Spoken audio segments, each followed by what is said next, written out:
first thing he said was like, well, we already filled that position. How do you feel about sales? And it was like, oh, I've got strong feelings about sales, not positive ones necessarily. But, you got to make ends meet. So I was like, oh, sales sounds great. David, I'm starting a coffee cart. Should I get a Linea Mini or a GS3? I'm sure you get that one. 3 times a week at least. Usually I feel like I'm having that conversation. Welcome back to another episode of the Valor Coffee Podcast. We had the honor, the privilege, nay, the pleasure of sitting down with our coffee crush, David LaMont. David has been in the coffee industry almost longer than we've been alive, guilty, and he has awesome stories to share with us. He has so much experience and wisdom. We were honored to hear what he had to say, and I know that you will enjoy it, you specifically. We also got to taste some amazing coffee. One of our favorite roasters of all time, Proud Mary, out of Portland and Melbourne. We kind of tried 3 different coffees, and they were all super cool in their own ways. Just another highlight to the closer we are getting to our Valor community. There will be a link to sign up for that community at the top link in the description, the show notes, our bio. It'll be everywhere. There'll be links everywhere. This is a great opportunity for someone who is new, young, old in the coffee industry to connect with roasters and with us and ask questions. We hope you enjoy the show. It was an awesome time. We love you. What's this cappuccino y'all are drinking? Oh yeah. So we have 3 coffees from Proud Mary, brewed a bunch of different ways. Kind of homage to last week. I don't know if you saw last week, David. We were doing a little trial with 3 pour-over, same coffee, 3 pour-overs, yes. 3 coffee shots, or the No Macano, doing a side-by-side. So Ooh. Ross made this double anaerobic honey El Salvador by Proud Mary with the XF, the fellow XF, which we make a lot of our coffees with. And then I did this, so from Proud Mary, anaerobic honey. Tell me where you're from. Los Belotos. A lot of words on that. A lot of words, and the origin. Oh, El Sal. Another El Sal. Wait, so this is that? This is that. Sorry, I didn't see that back. I kind of lost it. There we go. There's the one. But I guess for the camera, right? Yeah, it's for the people. It's for the people. Boop. And then this one here is a Panama Geisha. Ooh, from Proud Mary. And that's, how did you brew that one? These are both with the coffee shot. Are you I into listened that? to that. I listened to that one, and there's the No Macano is something I wanted to try. Yeah. Today's your day. There we go. Awesome. We can try on the table. Shout out to Adrian from Proud Mary for sending these coffees. Yeah, thanks, Adrian. That's a pretty penny.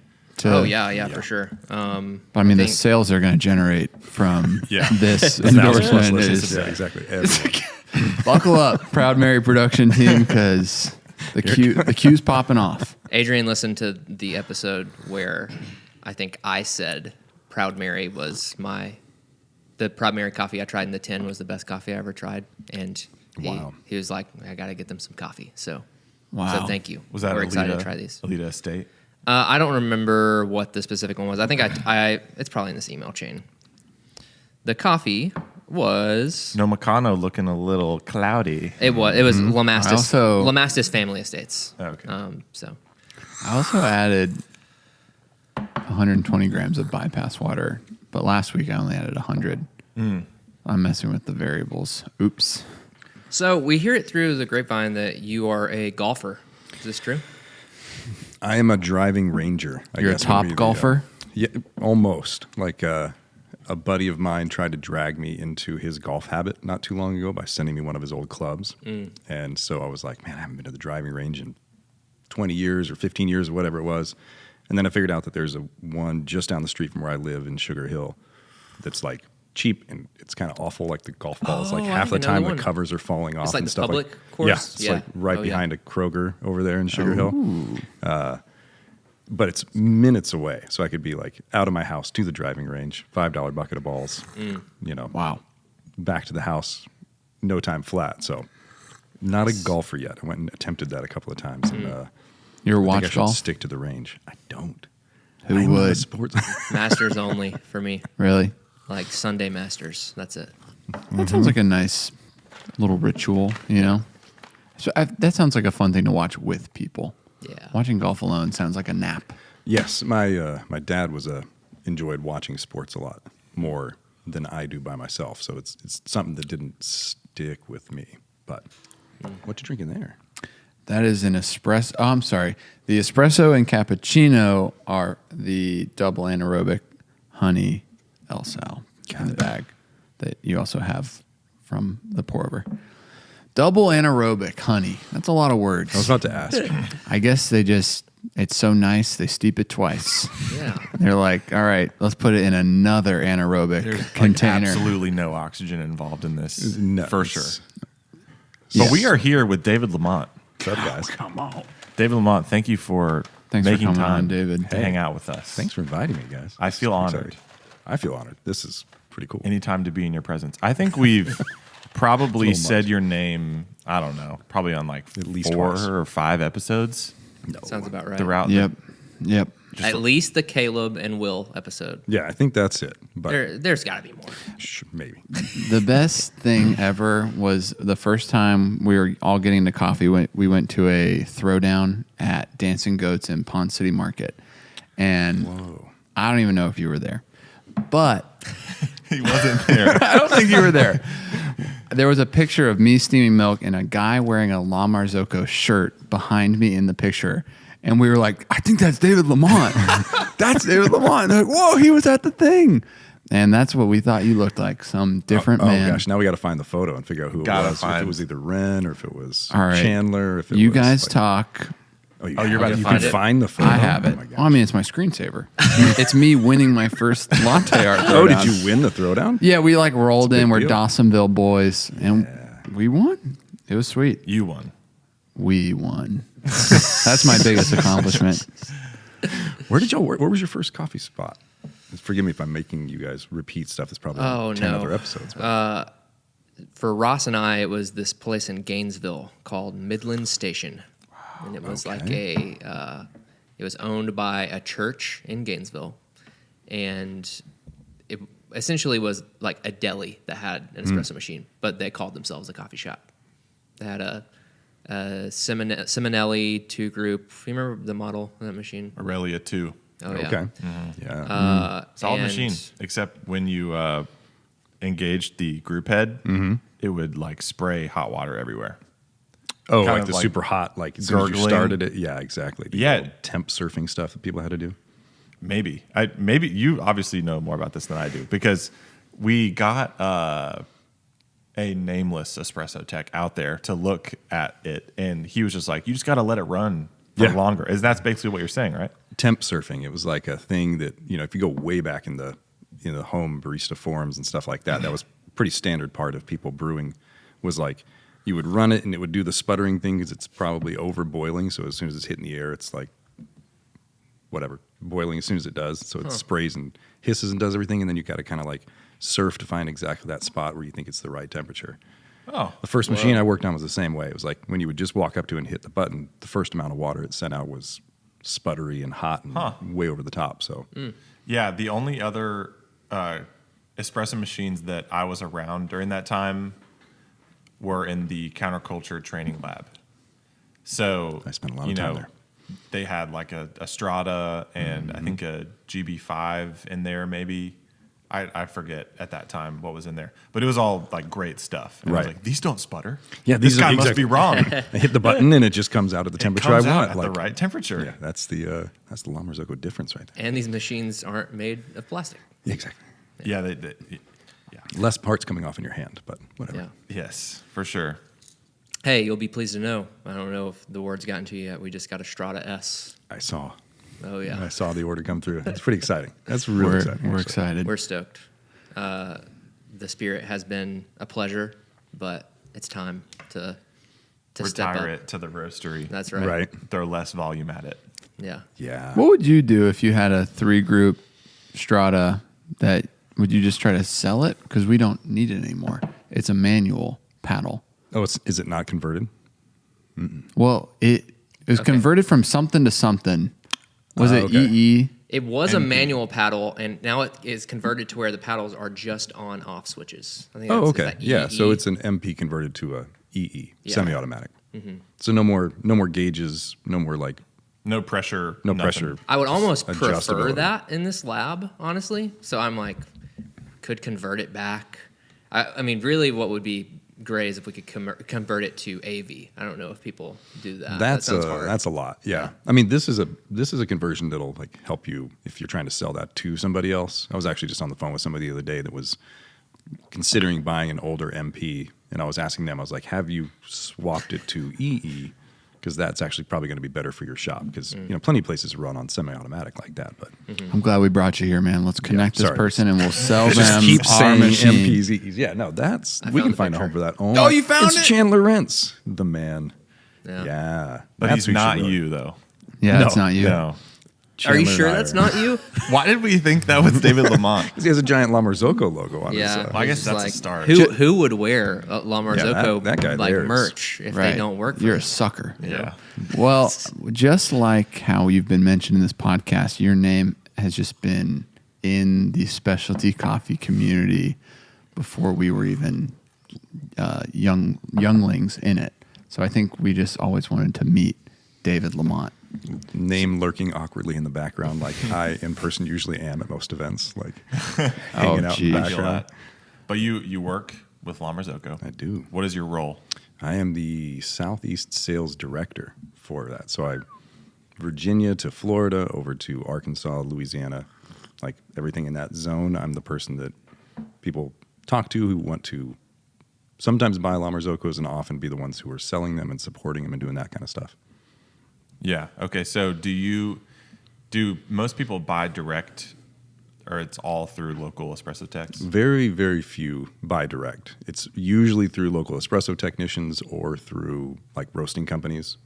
Like you mentioned, when I was working at when I was working at Counterculture, we sold a lot of La Marzoccos and supported them and like provided the service and did that kind of stuff.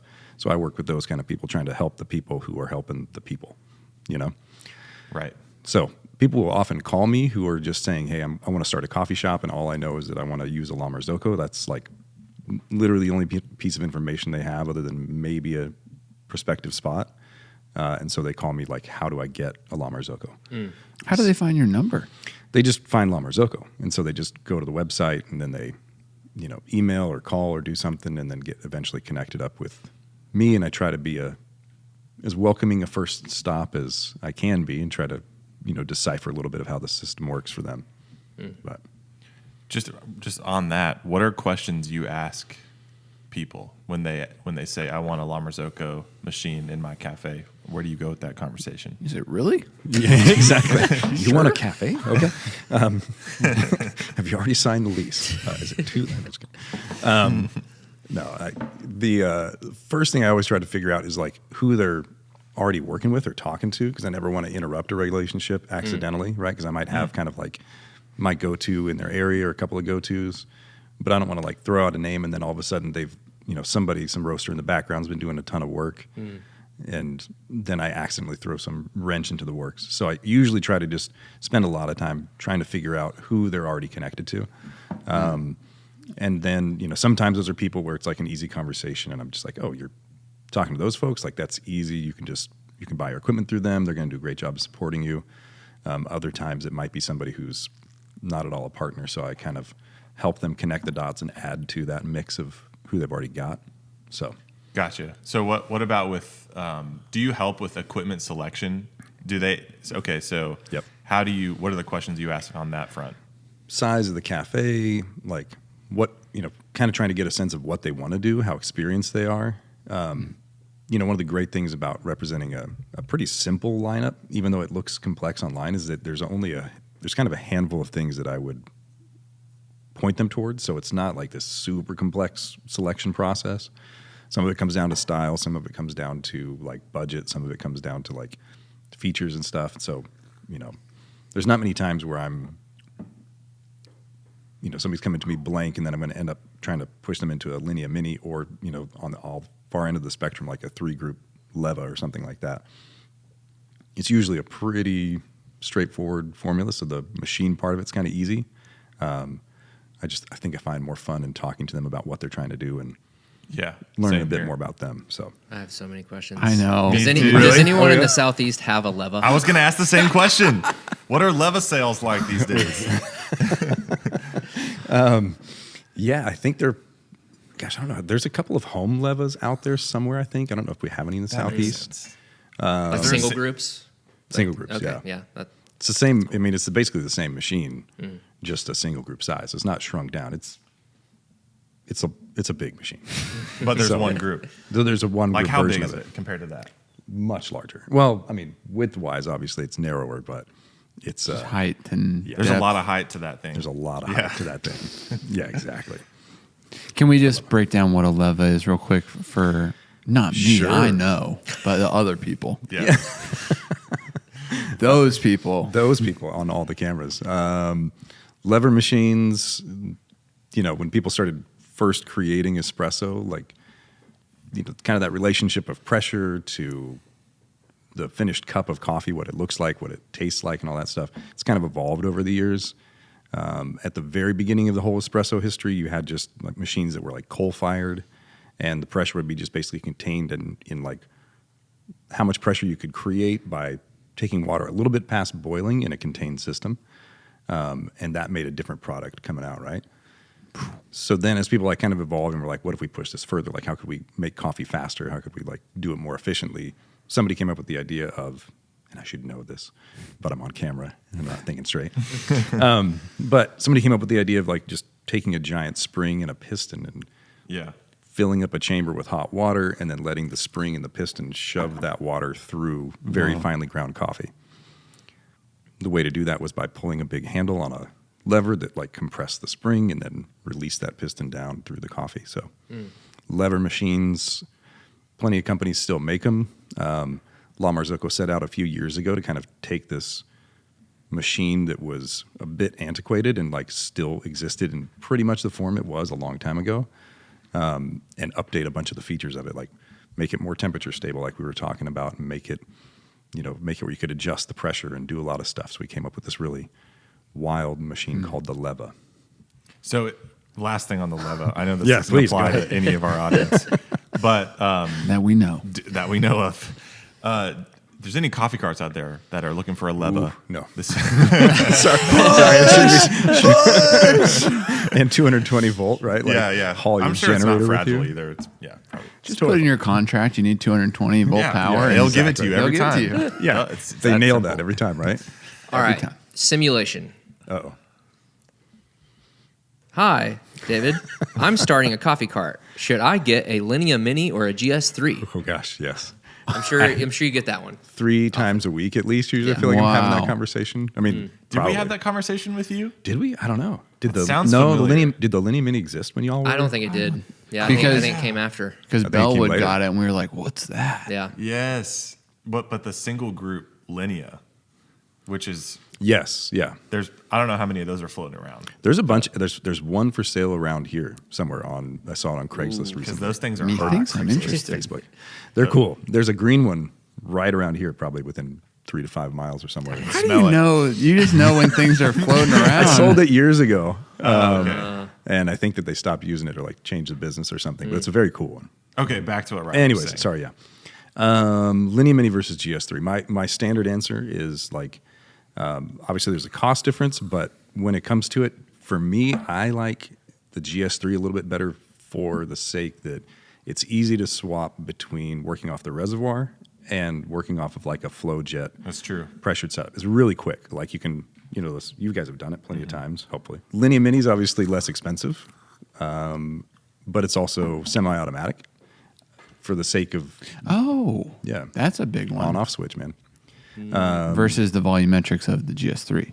Which is when you're working a small event by yourself and you're trying to do 100 things in a tiny space. Like Oh, yeah. Daggum. being able to lock that in is kind of nice. I'm just a sucker for an exposed group head myself. Same. Yeah, I like absolutely. the space. I like the space. When you say that, you feel like you can't see. Whenever, Where am I? Yeah. Whenever I'm going in blind. You throw the portafilter, smashing it up. I still think the Linea is the right machine for so many people. Yeah. Just for us specifically in the ideal world, I love. Are we talking like a 2K price gap here? Yeah, somewhere in that range. My thought on it, and I think I've told Coffee Carts this before, is even if the Linea Mini doesn't have the features that you want, don't let that be the thing that stops you from getting La Marzocco. Yeah. Because the machines that are below that in different brands, I just say stay away from. Yep. I mean, depending on the trajectory of your business, if you're just like trying out the coffee cart thing as a side hustle, and who knows, maybe the machine ends up on your counter one day and that's still a win for you, sure. Don't spend that much money if you don't want to or don't have the budget for it. But it just because the Linea Mini doesn't have volumetrics or a visible timer or whatever, all the features that you're missing, it's still worth it to have a La Marzocco. Yeah, and now, I mean, even the Linea Minis now are connected, so you've got the app. So you can, I mean, through the app, you could even see the timer, I think, if I'm getting this right. So it's like, it's kind of evolved, and that's a bonus on there. But yeah, I mean, I do have that conversation surprisingly a lot, like folks that are looking to start coffee carts and looking to like get into it. And, you know, so it's like, how mobile do you want to be? Are you like a coffee cart? Are you a coffee trailer? Are you a coffee truck? Like, I don't know. What are those different breaks? Do you remember having that conversation with Will that he talked about on the podcast where he's like, David, I'm going to start a coffee cart. And you're like, Well, yeah, I remember a lot of those. I mean, I think it's funny because I tend to just by personality be a little bit, play things a lot safer and like a little bit risk averse on my own, which is why I'm not an entrepreneur in the same way that y'all are. But I have like a huge respect, and I think it's really cool when people aren't afraid and go out and do stuff. So then I get to like kind of be the background. I don't know which shoulder I'm on as the voice, whispering in the ear of like, you're in the middle. You're the pragmatic shoulder. Exactly. The third shoulder. The third shoulder is just like right there. The sternum. Like, have you thought about? Yeah, I remember having that conversation with Will because he was like, I want to be a wholesale accountant. I was like, oh, cool. What are you doing? He's like, I got a Chemex and I'm going to go to some offices and I'm going to brew people coffee. And I was like, I don't know if you hit the like 10 pound, a week minimum of like what you would need to be a wholesale account. And also like, really? That's the business model? The Chemex model. Yeah, the Chemex model. Awesome. And look at him now, right? Oh my gosh. Like crushing it. Vagabond barista to methodical coffee. Wild. Another thing on coffee carts, we have more questions about just your perception of the industry in general as you've gone about your career, but specifically with the introduction of coffee carts and the popularization of those in the industry. One, when do you see that? When did you see that first coming onto the scene from your perspective, and how? Like, what did you first think of it? I think like the perspective has changed now because I see, where I kind of sit in our company and in regard to or like kind of in respect to the region. Like a lot of those people do come to me, so I see a whole lot more of it across a wider range. At the time, like the first folks that I knew that were starting carts and doing things. I mean, there's people around here. I mean, like it's. I feel like it's always been there in some way or another. Friends buying espresso machines to like work catering events for Octane back in the day, or just trying to think of like Alex Mays, who's a local coffee hero around here. He had one at one point with some friends where they were like they just had a little Seminelli Appia that they had picked up somewhere used on Craigslist at the time or something. And they were going around doing events for stuff and then film shoots. So I feel like it's kind of always been there, but like I think the look and the feel of them and those as a springboard to other bigger business has kind of evolved a good bit. So, I mean, as far back as I can remember in counterculture, I feel like in my time there when I was like working in the wholesale side, there was always somebody working on some sort of more mobile coffee setup. Yeah. There was one I remember in particular, a guy named Sean that made one that was like, it was beautiful. But it was like huge. And he put so much thought into it. He crafted it super well. It was incredibly well thought out, every detail about like, okay, this is the pour over station. So he had his like mobile slow bar, of course. Yeah. Dedication. And then he had his mobile espresso setup, and they were awesome. And he created them, and they were like perfect. And then moving them was like a Herculean task. And so I think after a couple of events, kind of just the effort that went into it worked against the momentum that he had. So then it became kind of, if I remember correctly, I think it might maybe pushed him into that place where he's like, all right, I'm either going to go bigger with this and become like a shop, or I'm going to go do something else. Right. So, Yeah, just even from a product line standpoint, I'm sure I wonder how many people start coffee carts versus how many people are starting cafes. Because from my perspective, it seems like more people are starting coffee carts because it's a lower barrier of entry. yep. And I don't know if you would agree with that from your perspective. I would think so. I mean, I haven't ever run the numbers on it. And I'm, for all I know, there could be just as many actual cafes being opened or people who have, the deli coffee shop combo or whatever it might be. But like you said, that, the appeal of the coffee industry, like the draw of the coffee industry is so strong, right? Yeah. Everybody comes that's in all sorts of different industries, whether it's creative, whether it's real estate, whatever. Everybody's hanging out in Valor. Everybody's coming to your space and they see it and it's kind of like, they're like, man, I wish I could do this. I want to be able to run this coffee shop. Yeah. Yeah. And at least in our journey, it's like, well, what's the first step? Right. You get your feet wet with a cart, or do you just do your normal job for 10 years and save up as much money as you can and then jump in? So that makes sense.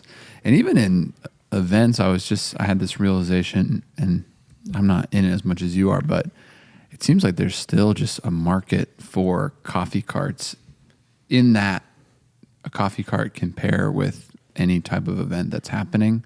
So I'm thinking it's pretty rare that, like, an event that we're doing, there's like other coffee carts vying for that event. It seems really? Like you don't have many people like trying to compete for the same space? Maybe in the wedding industry would probably be my only guess of when that actually is happening. But at least in Metro Atlanta, because there's such a heavy like corporate presence, it's just like they think of us because they go to our coffee shop. How often are y'all running y'all's? How often is the cart going out for use? Not often. Oh, really? I mean, it's More often lately. It's like whatever we put into it, we seasonal? get out of it. Like we've never had flyers in our cafes. I saw the flyers this morning when I and grabbed the cappuccino. we did the flyers, and I think maybe that's why. It is why. Actually advertising it. Yeah, actually. And then Yes. and then you do an event, and then there's obviously X amount of people that are like, oh, I actually do something that this would be good at as well. Mm-hmm. How Do you have a flyer? Yes. how many events do y'all think you've done with the cart, like going Overall? out somewhere? Yeah, just Honestly, probably not 20 that times, 100 times, 200 times. many. Closer I to would- 100, Yeah, I would say like around 100. yeah. because Okay. we catered for like 2 years before we did the pop-up in Alpharetta. in the co-working in the space, co-working right? space. We were never just in love with catering. That was never the end It's a goal, chore. It's a chore. That's the thing that I think people underestimate, right? Y'all probably know. I don't know. What's your standard advice to somebody who comes to you and says, I want to start a coffee pop-up? It's mostly him, but I would say most of the time it's to what end. Yeah. exactly what I was going to say. Yeah. Why are you doing it? What's your timeline? Because that'll tell you how much effort and attention you'll give it. And Yeah. that's the thing that will sustain it, or it'll just fizzle. Yeah, exactly. What is it, people who do it as like a kind of a test run of a coffee shop, I think well, let me back up. I think that there's a lot of fun. I think a ton of people that get into it maybe don't realize how much fun they're having in creating the cart and thinking through, like how everything's going to work and trying to get their systems right before they've ever actually done it. It's a good point. It's true. And so there's that fun in creating the thing, and like people spend a bunch of time getting it all right and all that stuff, and then you go out and you haul it out into some dirty field or whatever. Yeah. You do it once, and then you have to pack it up, and then after you've done all this work the next morning, you have to go in and be like, oh my gosh, I gotta like clean this thing up and Oh, yeah. redo it. You're Yeah. like, wait, we made how much money? Yeah, exactly. Yeah, but it's like, well, it's just 2 hours. We're just serving for 2 hours. And then you're like, well, I'm putting in about 4 hours on either side of this 2 hours. Absolutely. And that's 10 hours. Exactly. And then the next event you're going to do, you find out that something broke during your last event. Oh, and, yeah. Yeah, I think that was a big shift for us in kind of rolling out the cart again, literally. Wow. Is when we first started, we were doing events for what, $500 for an event or something? Yeah, $400 probably a time for or two. all of you to be there too. Like, Yeah. Oh, yeah. And we weren't taking a dime. It was all going back into the company. And so now it's like a lot of people reach out and we quote them what we quote them, and we just don't hear back. And but it's just obviously not worth our time, especially as we're trying to not be the ones doing it. Yeah, because you got to pay someone to do that. And that's kind of our philosophy. It's like, let's charge a lot, pay whoever's going to be there a lot, and like we'll see. Coffee version of a lot. I was talking to somebody, I don't remember, I'm trying to remember who it was, but they were saying that they had a cart also, and they were saying that with the cart, they felt like the top leadership in the company, like the owners, were the ones who really needed to work it for it to go as well as they wanted. That it was easier to like let somebody run the cafe than it was for them to let somebody run the coffee cart. That makes total sense. Really? Yeah. Okay. Yes. Well, there's so many variables that, in a cafe, so much is stable. But when you're like more or less setting up a cafe and then breaking down a cafe and then driving your cafe Right. to and fro. Because you all know how easy it is to build a cafe, right? Like just, it's a super smooth process. that's Nothing easy. ever goes wrong. So like Yeah. tearing it down, rebuilding it every single event. Well, even What could possibly go wrong? we did this event yesterday, and we had to do a thing where the only way we could get to the fourth floor where we needed to be was to flip the cart vertically No way. and push it in the elevator. And I think you were like, an employee doesn't have the like clearance for this. Like we had to do something risky where Ross is like holding the For GS3 real? while I'm pushing it in. It's a good machine, David. Thank you. They They good can machine. go I agree. sideways. I agree. They actually can work sideways too. They can endure a lot. The thing they cannot endure, and I'll remind everybody out there, is freezing. Don't freeze your espresso machine. Don't leave it in the That is- trailer. Ooh. You want to see some? That happened a last direct- night. Oh, did it really? Yeah. No way. I didn't know that, but yeah, we'll see. Hey, timely. Very good. Oh, no. What happens, David? Oh man. yeah, what expound. should we do? I remember as a kid. So I grew up around here, going to Stone Mountain, like just like you do in school and stuff. If you live in metro area, and I remember I feel like it was there, like one of the guides or something showing us where they would like to crack the stone, that they could like chip stuff apart and you could pour water in, and if it froze during the right time of the year, then you could actually like split stone with water freezing, which is Whoa. I don't know why I associate it with Stone Mountain, and maybe that's a missed memory. But if it can take two pieces of granite and cleft them, then you should see what it can do to like a small copper tube inside of an espresso machine. Yeah. It's not a pretty sight. How cold did it get? I think it was like 28 last night. Yeah. That trailer's insulated, man. Yeah, you should see There's the wood. sheet metal. There's wood. And then then there's a machine. there's There's paint. paint open on top of space. oh boy. plywood. Well, Yeah, it's crazy. It's you'll know pretty immediately whether it froze or not. I mean, turn that thing on, fill it up, and if water sprays out of places that you've never seen before, and if I wonder if that. quarter-inch fair, thick metal is We definitely left our previous GS3 out in freezing. Oh, at some sure. point. Oh, and it's okay. still So- cooking, isn't it, Zach? So take It's still cooking, baby. take David's advice. Don't do that, but Yeah, just no. know the machines are so awesome. They're so good. I always get worried because I would occasionally, I still sometimes loan out like a Linea Mini or a GS3 that I have for somebody who's trying to do something. And during the winter, it's a little bit nerve wracking. And I try to just try to remind people if you're doing that, the best move is, especially because sometimes the machine that you have on your cart isn't permanent. So it's like load everything up, load up the cart, load up all the stuff, put it outside in the trailer, put all your things that you're not worried about, and then keep the machine in the garage plugged in, turned on overnight. And as long as you don't lose power, now the machine's hot and Yeah. it's going to take care of itself. And then in the morning, you just load that in and go with it.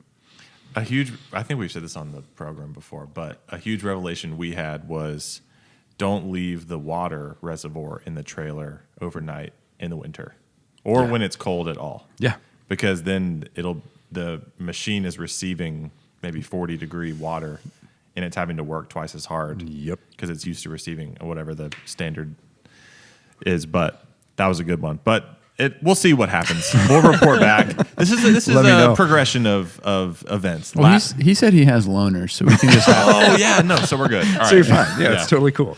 Do you have a machine on your counter at home? I currently have I have a GS3 at home that it's kind of a loaner. It's not mine, but it's one of those. It's kind of in the fleet of stuff that I loan out. But Nice. it sat for a very long time, kind of underutilized. And then I mentioned earlier that my son just graduated high school, started college a semester ago. So we had a graduation party for him, and so we set it up as a little coffee bar. My daughter was the barista.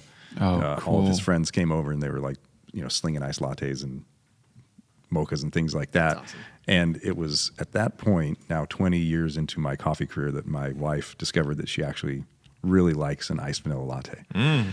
It took Turns 20 out. years. Yeah, it turns out that the Pretty good. most agreeable drink on the menu. So why we now don't it gets have it. utilized. So now like my daughter's making coffee for herself in the morning, and my wife is too. And so sometimes it goes out on loan, and sometimes it comes back. And Nice. Hey, friendly on the family budget. Have Right. the in-house cafe. exactly. Come on. Should we be leaving our GS3 plugged in? No. No. Okay. So, we usually recommend, I don't know, this is like official. This is not like espresso machine manufacturer gospel, but Just David talking. just David talking, just me, slinging the ideas. Everybody talks about it in cafes. If you got your machine on the bar at the shop, you're leaving that on all night, especially because like last thing you want to do is have a opener who's running a little bit late come into a totally cold machine and have however long it takes for that to fire up.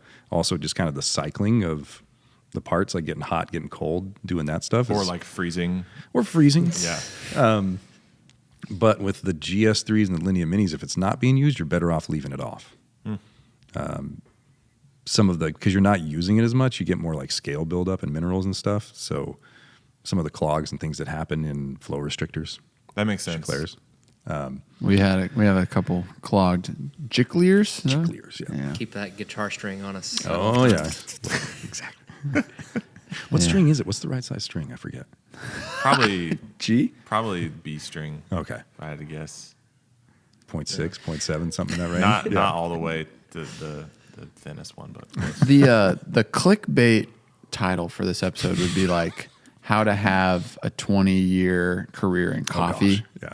So could you just take us through? You can go as short or as long through like how did that evolve? What did you start with? Where'd you move, and how'd you end up working with Marzocco? I had to I had to like take notes last night to try to remember that stuff. So I'm not gonna like. Come on, I had to David. kind of like. I was trying to like make notes and try to remember because it was one of those things that enough time Where passes. did I work? Exactly, and my wife's got a better memory for all that kind of thing, anyways. So Where was I in 2013? yeah, what were we doing? So excuse me.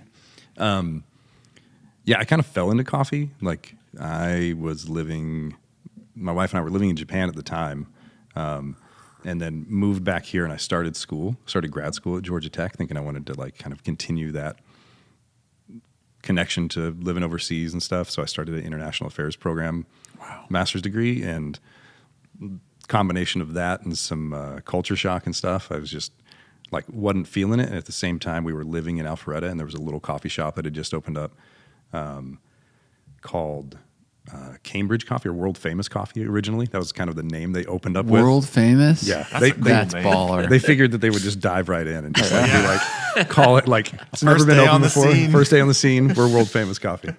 And so like I was studying there and trying to kind of like wrap my head around being back in the States, starting a grad degree, doing all that stuff. And that was very daunting.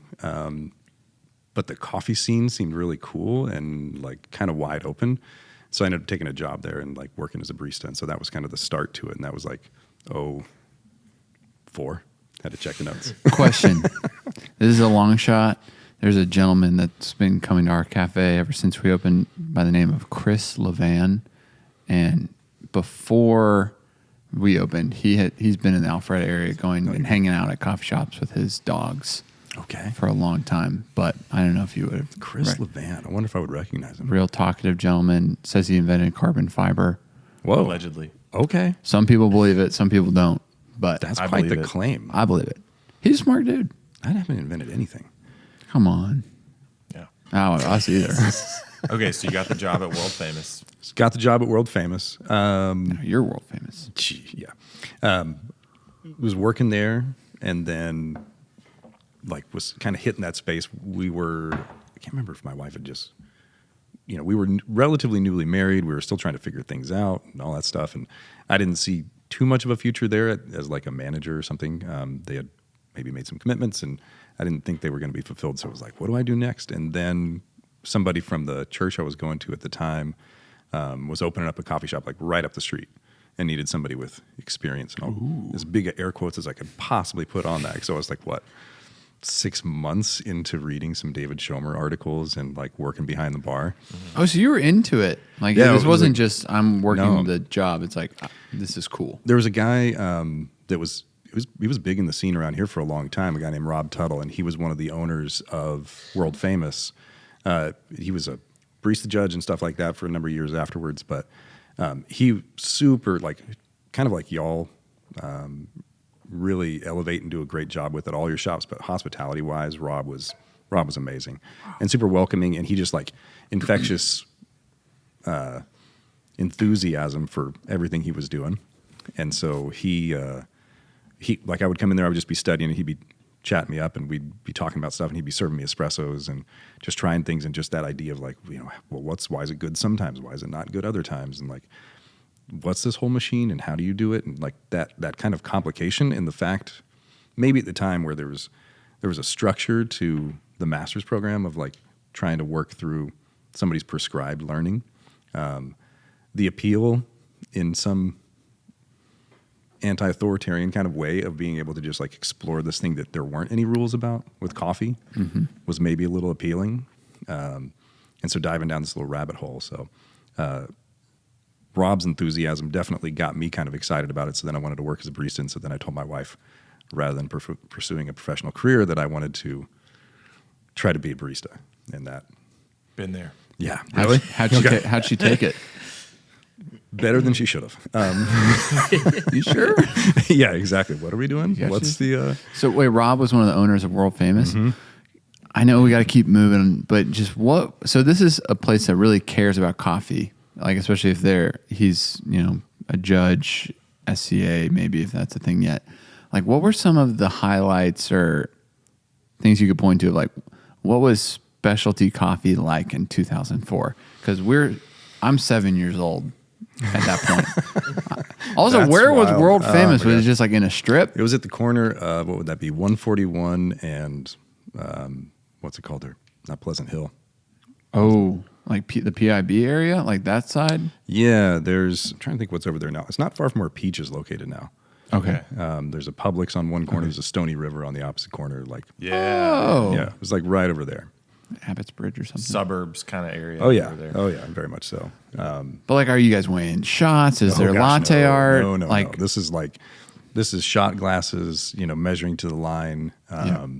That's still probably cutting Which edge isn't at the not time, that right? was not that bad, really. No, it's not. I mean, it's not the end of the world. are the espressos big? Are they small? Is everything like really dark? Yeah, there was like at the time I think they were using Delano's coffee roasters. Do y'all know DCR? Mm-mm. No. Delano's. Really? Ooh, okay. Need to do some digging. We're babies. They're Help us, sorry, I didn't mean that in any sort of insulting way. No, it's cool. But they're one of those ones that, you might not know, especially being East Coast like we are, like they're big West Coast and stuff. But like when you start sort of seeing their scope, it's pretty impressive where all they're at. But we had a bunch of coffees from them. I remember being behind the bar, like just working a shift. I'm just kind of standing there. It's a little slow because it's a new suburban coffee shop. And there would be like 3 or 4 air pots that we were, constantly dumping and rotating every 30 minutes. And then we had like the blend descriptions, and I would read the blend descriptions and like pour up out of these air pots and try to sip and just be like, God, I can kind of tell, but I'm just not seeing it, So I remember that kind of being a little bit frustrated by that. But it's not a shot against Delano's. That's just, air pot coffee sitting there for 45 minutes and then sipping through it, trying to tell differences. But the shots we weren't weighing anything. We were using these interesting grinders that maybe are still out there, but like have kind of come back around, called Azkoyen, Azkoyen or something. Grinders that would like pre-grind, and then when you put the portafilter in, it just dropped the shot into the portafilter. Huh. So like beyond paddle, It's kind not of like the clicky clack. No, they're tall, skinny. They were sort of the shape of like a mythos, but like when you would push the portafilter in, there was this real distinct like click noise, and it would just drop a dose of coffee into the portafilter, and then you would hear it grind the next one. Wow. Yeah, it was kind of wild. And we used one of these, like there was a big like lever actuated automatic tamper kind of thing, or not automatic, but you just like pull the handle down and it tamp kind of vibe. Wow. 2 machines on the bar at the time. Yeah, that was kind of my start with 2 machines. 2 machines. Yeah, they wanted to make sure that they had enough machine power to handle all the capacity, which never really worked out. But hey, they were planning. Which is another one of those things that I advise people against at the beginning of opening up a shop, unless you really have experience and you like know your volume. People who are like, we're gonna have 2 machines, and it's like, Seems wise. you know, like not trying to oversell anybody on anything. It's like, how about you put in 1 machine and then a plug and a spare water outlet, or like water connections, so that down the road. I mean, I feel like Wise we do words. pretty decent volume on a 2 group. Mod bar, yeah. Yeah. But that's why only 2 of our group heads currently work on our spirit. And Busted. we were like, this is working. Let's just get a 2 group strata. Mm-hmm. And because you only have 2 hands. You know? That's what I was about to ask. How does that work for y'all? Like the 2 group versus 3 group? And I'm getting way off the topic. No, My you're own fine. Personal history. So we usually have when everything was functioning. We've been away from this for a while though.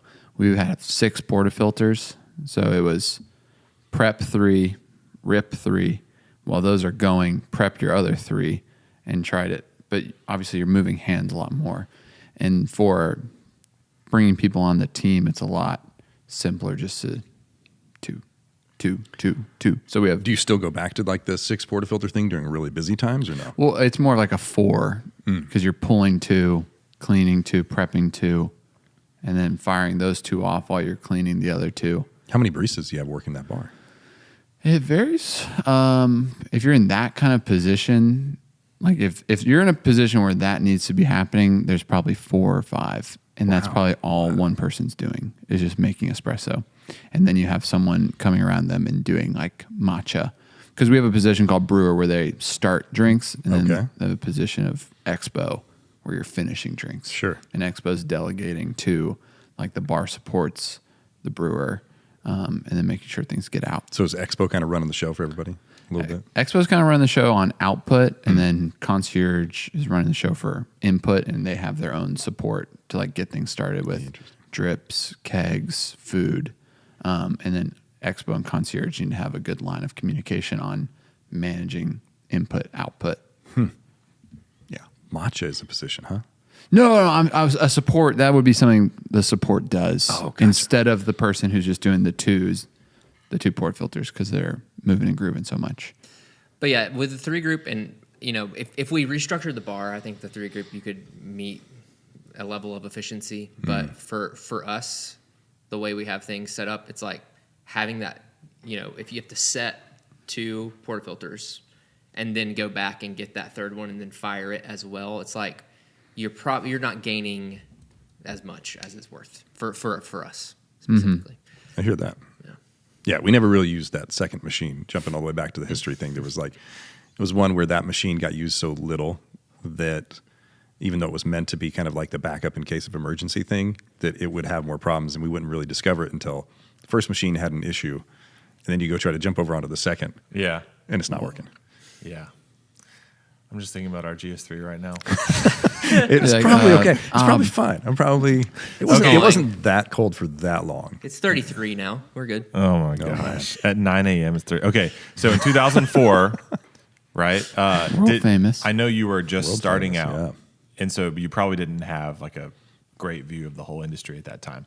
But on the point of what was the industry like at that time, were there any notable cafes around town that you could point to and be like, that was the hot cafe at the time? Gosh, I'm trying to think what's still around. I mean, historically in Atlanta, Aurora Coffee down in Little Five. Whoa. That was the spot, right? Like, do you think that was the first specialty coffee? Hard to say. There's a company called J. Martinez, which is still around in Atlanta, and at one point, his father, so the original J. Martinez that was running it, and I'm probably not getting my story exactly right, but you can look back and see some old pictures, and he had just a bean shop, like a roasted coffee shop where you would go in, and it was like they have a connection to like Jamaican Blue Mountain coffees and stuff, and so there was like the beautiful wood bar with like the scales, and you're just coming in, kind of like Starbucks before they started serving espresso. where it was just like a spice and beans kind of shop, and you were coming in buying your coffee. So that was one that I never really got to see, but I've heard stories of and think it's pretty cool. Let's bring it back, guys. Right? No espresso, just like people don't like espresso anyways. Hey, I mean, if there's ever a time to do it, I know online is huge, but like I'm sure you guys seen during COVID, the amount of like at-home barista movement. I'm just saying, if you're in a densely populated area and you're just selling coffee that maybe you can't get online or something. Yeah, right? I hear retail's doing really well. Right Yeah. now. With the right circumstance, I'm joking. low overhead, high inventory costs. Oh, and then it's slow and you're just looking at all of your coffee aging. Yeah, and you're it's just like one big clock. It's like having everything's does just anyone slowly. wanna buy this? Yeah, bag of You know coffee what's dying on the lower bar. overhead though? What's that? Doing it from a warehouse and selling online. That's true. That's fair. And you like get the orders in, and then you just roast those orders. Yes. Maybe a little more. But okay, so anyways, Yes, you sorry. left World Famous. Well, yeah. So I left Georgia Tech to work full time at World Famous, because now I'm going to be a coffee person. And at the time, it was like, oddly in my story, it was like we were so fresh from being back from having lived in Japan that I thought we were definitely going to get back there. But at the time, I didn't really feel like I had a career path necessarily. So I was like, oh, coffee! Like everybody loves coffee. Surely there's if I start working in coffee, it'll naturally just flow into ending up back in Japan. Didn't necessarily happen over the course of the 20 years, but that was some of the initial thought was like coffee overseas. So then I went and jumped to this other shop that was a little, ill-advised, just right up the street from there. Somebody who had gotten a bunch of money, gotten a bunch of funding, was, built this really big kind of excessive space. Didn't have things nailed down on the back end as far as financials to figure out how they were going to pay for all that space. Like month to month. Yeah, or just like drink to drinking. It was quite the adventure. So I left, and at that time my wife was pregnant. We were like thinking in more of like future dad mode, and so some of the financial issues that we were facing at that startup made it so that didn't last very long. It was probably like maybe 4 to 6 months or something, and then ended up bouncing up the street to a coffee shop that was in a church that was like they were looking for somebody with experience again. And at that point, I had at least a year, so maybe 2.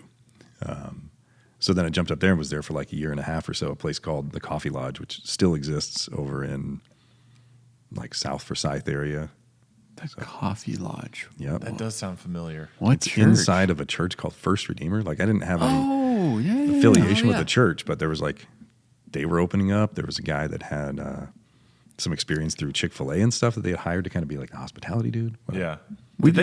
They bought our They coffee. buy your coffee? I think they Really? did for a minute. For a span. We've Okay. done a couple events there. Really? My uncle and aunt in-laws go there. There you go. No joke. Connections, dude. Uncle and aunt-in-law. Uncle Brad and Aunt Beth. Hey, Still, hope you guys are shout doing out to- well. We know you're listening. I'll see you on the 23rd. We're getting together for Christmas. All right. So you're at the Coffee Lodge. At the Coffee Lodge doing the thing. I How think. dedicated to you? Because I feel like when a startup falls through, that would be a really pivotal point of like, am I gonna keep doing this, or do I need to find a different career path? Yeah. But you persevered. It didn't feel like there was a lot of other career paths kind of laying out there at the time, Like, This is like 05, 06 yeah, something timeline. Like that. Let's see. What did Kathy say? Exactly. Kathy said, yeah, it was probably like 04, 05, because my son was actually born the day before that Coffee Lodge was supposed to open. Whoa. So like I had to call in the first week or something like that and be like, hey, I'm not showing up because just had a kid. Was paternal leave a thing in 2005? No.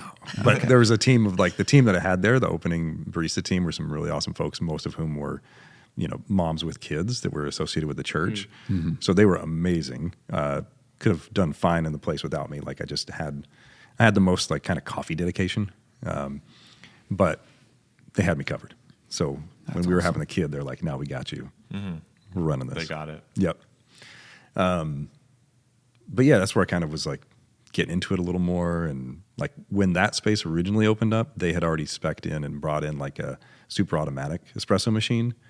So when I went in, they were like, oh, well, we've already got the espresso machine. It was a super automatic. They were using like a Starbucks We Proudly Brew kind of program through their food service provider. And I was like, can we change this up a bit? And so we ended up at least getting a traditional espresso machine. That was the first time I had our coffee through a Super Auto. Was at the Coffee Lodge. Oh, did they go back to a super auto? Yeah. Okay. I think That's gotta hurt. I'm sorry you had to hear that Sorry, on your air. focus was thwarted. Okay. I'm good. It was pretty good. Was it? Okay. It was pretty good. We did. Oh, I wish we could just go there too and talk about super autos with David. But We still got what, like 3 hours? I was gonna say, yeah, I'm a little wordy. I apologize if I'm not doing this right. No, you're good. All right, Coffee Lodge. How long are you there? 2 years? Year and a half, something like that. And then, I'm doing a really bad job of like laying out the like career path is just stumble your way through it. But I think that's we're prying. Okay. At the time I was there, like that was one of those where, we've had similar conversations, I think, with folks around, but that shop wanted to pay a good sustainable wage for like the person who was working there. Plus had a family and stuff. I think they were pretty considerate of that. But just like what that coffee shop was bringing in versus what they were paying at some point, I think they were kind of seeing that it wasn't a real sustainable pathway. I sort of saw that coming. They saw it coming too. So it was like I was thinking about the next thing. And right around that time, somewhere online on like one of the Coffee Geek type forums or SCA.org or something, like one of the forums from back in the day, it popped up that Counterculture was opening up a training center in Atlanta. And they like put out some sort of job description. And it was like, teach people, educate, support, do all this stuff. And it's like, oh my gosh, those are the things I like to do. So I kind of got a little bit focused on trying to go after that job. And that took like half a year or something from the time they began kind of posting that it was going to happen until it actually came to be. So it was a very long process. Whoa. How old were you at that time, ish? So bad at that math. I'm about to be, it was like right at, was that 18 years ago or something? 15 or 16. Yeah, If it's exactly. 2005. Okay, so I was young. What did they open that training center in the same place, like the King Plow? So Yeah. it started there. Way. Yeah, they had like signed onto a lease before they had anybody doing anything. Like I think it sat fairly empty for a couple of months while they were trying to figure out who was actually going to work there and like make it a home for people around town. So they started, and this actually does fit into the whole career path thing, but it's like I wanted to be an educator. Like I wanted to be a barista trainer. I wanted to like teach people about coffee. I wanted to like focus on the fun stuff and do the support kind of things. And then when it actually came time to interview for the real job, the person I sat down with who became a great friend was like a really awesome boss and mentor, a guy named Rich Futrell. We sat down. I was super hyper focused on this job and thought it was like the perfect job for me. And the first thing he said was like, well, we already filled that position. How do you feel about sales? And it was like, oh, I've got strong feelings about sales, but it's not positive ones necessarily. Whoa. But, you got to make ends meet. So I was like, oh, sales sounds great. I love sales. Sales is awesome. I'm Let's so do it. glad that the dream position Perfect, filled yeah. up. So Wow. yeah, I became the salesperson again in the same way that I didn't had know that. experience to run the coffee shop. Right. Yeah, So you were like wholesale Yeah, it was the wholesale. rep Person. for Counterculture in the Southeast or just Well, in Atlanta. Atlanta? At that time, it was like very small focus. That's probably nice. It was like small, dense, like they wanted to have, deliver really good support and stuff like that to people in a small area. And you got to work, right? Doing whatever a lot we do. of counterculture Yeah. around here. Yeah, at the time there were two. At the time it was Octane and this one other place, Indie Coffee and Books. And like that was it for accounts in the city at the time. So they took a risk opening that training center. Yeah. But it paid off. I mean, it did. They did that first. That's pretty crazy. Yeah. Isn't that wild? You to think you about? like hit a critical mass of like, if we get 15 exclusive accounts, we'll invest in this space and it'll be awesome. Right. But it's like they did the cart before the horse and it Well, and I paid think off. at the time too, I think the math, there was math being done, right? It wasn't like Brett was just kind of taking a dartboard and throwing stuff out there trying to find spaces. But at the time, I think that, probably between Octane and that one other account, maybe like 2 or 3 accounts, there was enough volume to dictate the need for having a space to support those accounts, by the math of that era and their growth. So it was kind of there. And then, as we added staff and stuff like that, we needed to add more capacity. How big was Counterculture when you joined? Oh, pop quiz. About this big, feels like. Yeah, I don't know, like poundage wise. I couldn't tell you. Maybe how much even they were doing. personnel wise, if that is an easier number. There was a picture at the time when there's an old picture, I think in Roast Magazine, where they won like Micro Roaster of the Year or something. And I think the whole staff was on the cover for the most part. And it's maybe 25 people, something like that. We could go back and count. Let's do it. Some heavy hitters in there, but. Quickly on that, Counterculture was the first good specialty coffee I ever had. Okay, it was cool. Buzira Guhendois. Yeah. The natural. Oh my gosh. Yeah. So, like my friend made me a pour over that at his house, and I was like, whoa, that's crazy. That's wild. And so getting introduced to Counterculture that way, they were the first coffee brand that I came to know that didn't have any cafes. And I just wonder, like, having been a part of the company at that time, what reflections do you have about their rise to success, having no cafes, going more of the training center model, putting training centers in these areas? And they're from North Carolina, right? Yeah, so they're originally from Durham. They started kind of in the Durham, Chapel Hill area. And like, I think that was a big part of the success. Like I tell this story a lot because especially folks that are in your position, like as being new roasters in this new era, which is a very different era, I feel like, of coffee, just with the abundance of really cool, dedicated folks that are trying to roast really amazing coffees and are. But like the amount of people doing great stuff in a small area is a little different. And so it's like kind of the way that you sell and the amount of density you sell or the amount of accounts you have in one space is, I would assume, pretty different than what I was experiencing. There was a time where, like, when I was working there, the list of best coffee shops in Atlanta would often have a lot of places that were our accounts. Right? It was kind of cool, and I think that just comes out of the fact that they didn't have cafes. So it's like, hey, we're trying to roast really great coffee, and then the main focus of what we're doing is just doing a really good job of supporting the people who want to serve great coffees at their cafes, and there weren't a ton of options at that time either. So right place, right time, I think. I feel like Counterculture really set the standard for what wholesale support looks like in our industry, at least from where I sit. I still have kind of that era of selling and supporting coffee as having been on the wholesale side, because there was a moment too where I was the tech, again, like lots of air quotes here.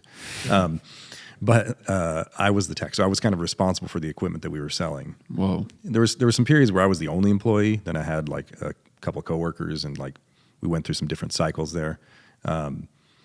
But yeah, it was a very small focus. Like it was all trying to happen within an area that I could feasibly manage to like run around to shops. At the time there was people that would like forget to order coffee, and I'd go borrow a couple bags of coffee from one place that had some and drive it across town to another and be like, here's 10 pounds of coffee. Wow. Maybe not the most sustainable approach, but that is so impactful, to be able to just bop around to different accounts and that be your pretty much singular focus. Yeah. Support. Just support. Just get out there and try to like help the people that are doing cool stuff. But I think it's interesting because like that identity, and I feel like I associate with that a lot personally too, is just like trying to be a little bit of a helper to a lot of folks rather than being like the entrepreneur who's driving and creating, your own brand with your own identity.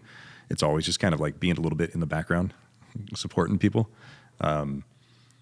But that's interesting too, because as you're trying to kind of build a brand and so much of what you do is supporting other people, then like, what does your branding look like? What is, how are you defining who you are in relation to who those other people are who are really kind of on the front end of serving it?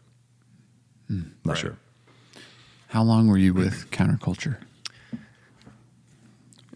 Just short of, I think like A little over 9 years, just like a little bit short of 10. Wow. I'm sorry. I have to ask. Please. I I feel like I'm talking way too much. How did their roasting philosophy change over that period, would you say? Because, I mean, as far as like being a pioneer of what we know as specialty coffee today, I'm just wondering, over a 10-year period, did you see any big shifts? Because, I mean, I'm obviously over that period of time, there were shifts in the industry. Right. So as far as selling that and selling across potential shifts, like, did you see any of that? I feel like there were some cool lessons that I sort of see being reapplied now, or like, trends that come and go. When I first started, it was interesting because like I kind of didn't know what I was doing. Again, like hadn't been a salesperson before, was a little bit of a reluctant salesperson, and so just the process of selling was a little new to me. So when I had people that were like, the first couple of times I remember having like a true sales meeting, and I'm on my own, I'm in Atlanta, and I'm like, somebody wants to open a shop and they want to choose which coffee they've decided on counterculture, but they want to decide what their coffees are going to be. And we used to work with them to do like house blends.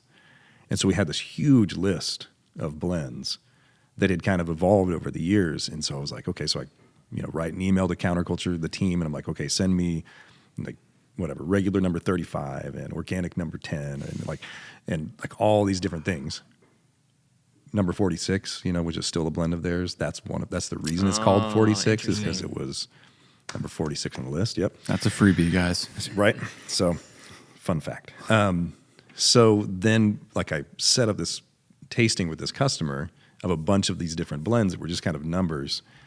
And then the option still existed for them to come in and like taste these coffees and be like, well, I kind of like something between number 46 and number 47. It's like, okay, well now let's create number 50. Oh my gosh. So we're going to tweak it a little bit. So there was so much customization going on per account that years later, the guy who was in charge of, the coffee program, a guy named Tim Hill, it became his job to like try to simplify that because we had grown on creating a lot of blends for people and creating a lot of stuff. But then it just became unsustainable because then like every single big customer thinks that they want a coffee with a little bit of Mexico in it or a little bit of Colombia or something. Wow. So how do you take that away? Very carefully and very gently. Yeah. I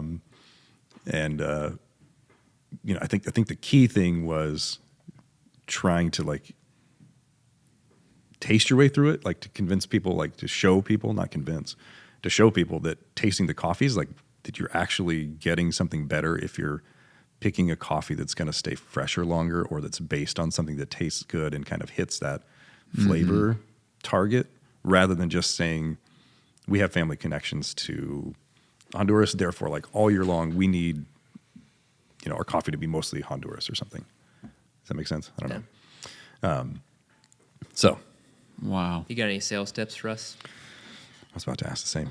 Sales tips for me, like the don't oversell, don't overpromise. I don't know.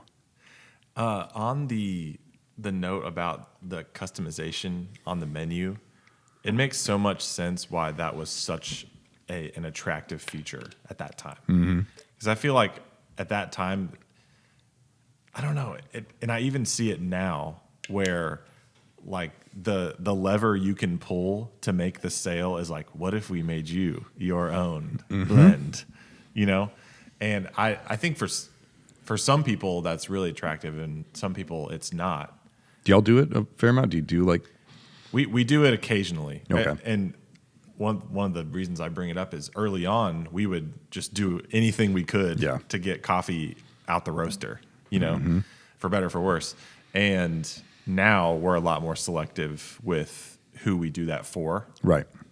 Where like we're actually really excited about it, and like we actually think that they're going to sell more coffee, and we're going to sell more coffee because of that arrangement. And we're working on something now with one of our partners. Oh, cool. That I'm really pumped about, and some recommendations that he made has basically like we're about to roll out a dark roast. Okay. And Nice. it's mostly because of him.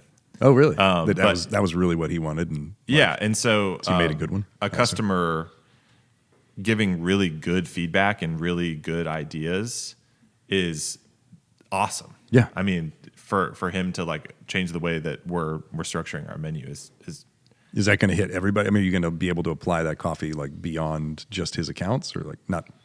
I mean, it might be an exclusive for him, but do you have a dark roast that you're rolling out to? his coffee will be some dark roast, some other coffee.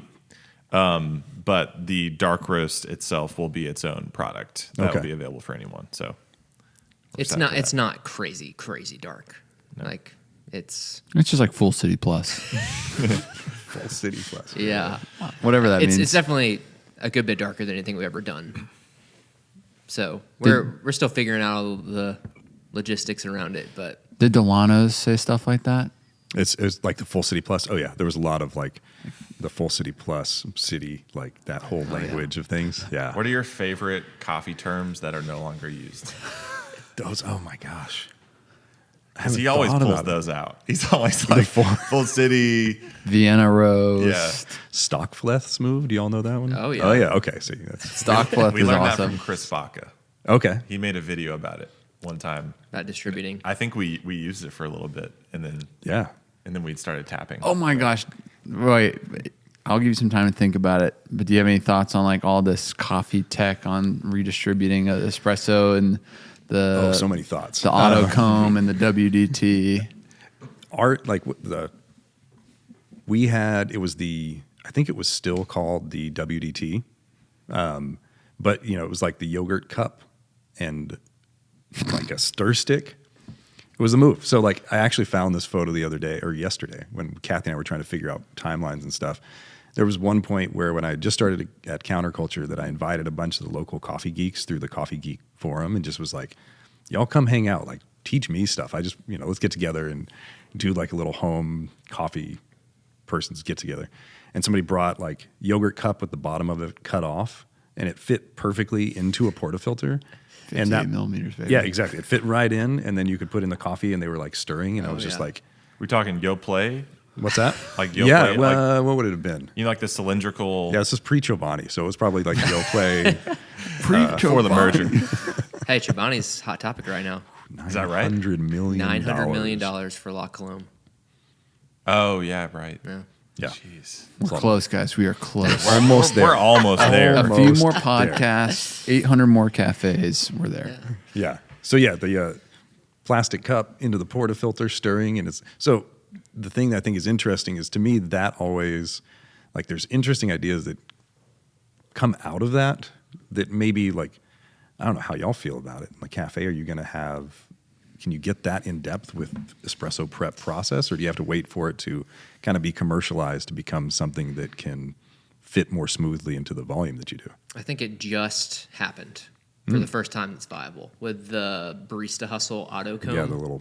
And we still don't use it on everything. Do you have one? We do. We have one at Okay. each cafe. We have two. Wow. Because we Look at tried. y'all. I don't want to drag them through the mud too much, but we tried the Weber Workshops Moonraker, which is like You have one of those too? It's over there. Two. We have two, David. you can. Okay, sorry, yeah. You can listen. Showing some shock. You can have that one of those. $50. No, It's yours. I'm gonna send you home with one, and you can use it at home. Yeah, No, I am. It's like being gifted a nice watch. It's crazy. Well, it didn't work in our cafes because it had no way to protect the needles, and then the base would bend the needles. Oh. So that didn't work.